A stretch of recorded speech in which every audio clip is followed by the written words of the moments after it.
Okay, here's an indication of where the quadratic formula comes from. We're starting with the standard form of a quadratic equation, ax squared plus bx plus c equals 0. Frequently you see an additional comment made here that a does not equal 0. Otherwise you would not have a quadratic equation. Our goal is to end up with this. The quadratic formula, x equals the opposite of b plus or minus the square root of b squared minus 4ac all over 2a. So here's one way to do it. First, subtract c from both sides. That takes us to here. Then divide every term on both sides of the equation by a. That gives us a coefficient of 1 in front of the x squared. And here I've left a space here for us to perform this step, complete the square. What do we have to add to the left side of the equation to make this trinomial a perfect square trinomial? Well, we have to take, in order to complete the square, we have to take half of the coefficient of x. Well, the coefficient of x is b over a.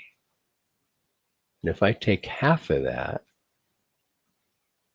I get b over 2a. And then what do we do to half of the coefficient of x to complete the square? We square this thing. So there's the term that we have to add to complete the square. And I'll actually go ahead and square the numerator and square the denominator.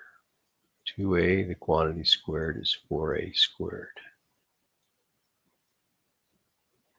And if I add that expression to the left side of the equal sign, I have to add it to the right side.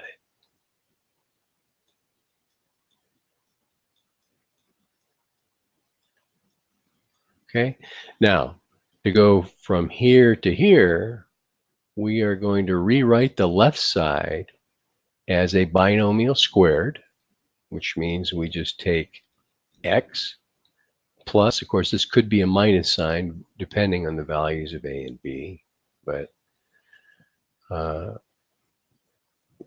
either the square root of the constant term or half of the coefficient of x. B over 2a is what goes here. And you could square this binomial to prove that this is what you started with. And then over here, we're simplifying the right-hand side by getting a common denominator for these two fractions. So I can see that what I'm missing from here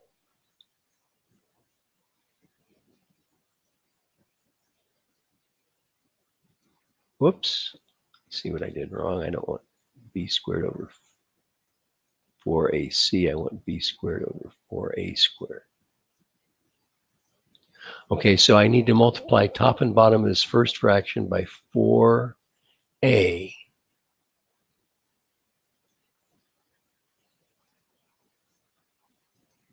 In order to get a common denominator.